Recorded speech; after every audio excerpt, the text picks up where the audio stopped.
మాల్దీవుల వివాదం తర్వాత అందరూ లక్షద్వీప్కి ఎలా వెళ్ళాలి, ఎంత ఖర్చు అవుతుంది, ఇలా ఇంటర్నెట్లో తెగ వెతికేస్తున్నారు.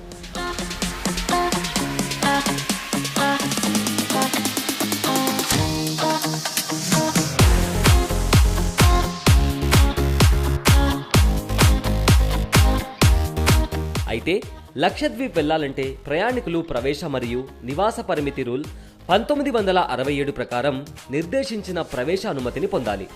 లక్షద్వీప్ మాత్రమే కాదు, మన దేశంలో ఉన్న మరో 3 రాష్ట్రాలకు వెళ్లడానికి కూడా పర్మిషన్ ఉండాలి. అవేంటో ఈ వీడియోలో తెలుసుకుందాం.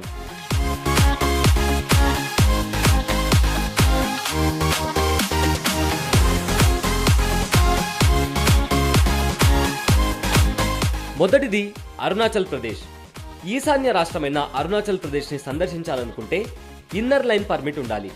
ఈ రాష్ట్రం చైనా, భూటాన్, మయన్మార్ దేశాలతో సరిహద్దులను పంచుకుంటుంది. అందువల్ల అక్కడికి వెళ్లాలంటే అనుమతి తీసుకోవడం తప్పనిసరి. ఆ అనుమతిని కూడా కేవలం 30 రోజుల పర్యటనకు మాత్రమే ఇస్తారు. అంతకంటే ఎక్కువ రోజులు అక్కడ ఉండడానికి అనుమతి ఉండదు.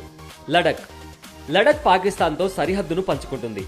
కాబట్టి ఇక్కడి హను గ్రామం, పాంగాంగ్ తస్సో సరస్సు, తస్సో మొరారి సరస్సు, న్యోమా, లోమా బెండ్, ఖర్దుంగా వంటి ప్రదేశాలను సందర్శించడానికి అనుమతులు అవసరం. డీసీ కార్యాలయం నుండి ఇన్నర్ పర్మిట్ తీసుకోవచ్చు. ఆ అనుమతికి కూడా 1 రోజు మాత్రమే పరిమితి ఉంటుంది.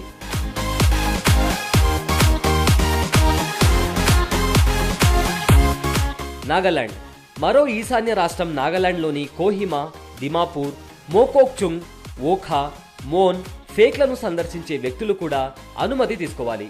పాన్ కార్డ్ లేదా ఓటర్ కార్డ్ ద్వారా ఈ అనుమతి పొందవచ్చు. ఇక్కడ 15 రోజుల అనుమతి కోసం 50 రూపాయలు, 30 రోజుల అనుమతి కోసం 100 రూపాయలు చెల్లించాల్సి ఉంటుంది. సో ఇప్పటి నుంచి మీరు ట్రిప్స్ ప్లాన్ చేసుకునే ముందు ఇలాంటి పర్మిట్ల గురించి ముందే తెలుసుకోండి. ఇలాంటి మరిన్ని ఆసక్తికరమైన విషయాలు ప్రతిరోజు తెలుసుకోవాలి అనుకుంటే వెంటనే మీ మొబైల్ ఫోన్లో వేటివ్ న్యూస్ యాప్ని ఇన్స్టాల్ చేసుకోండి.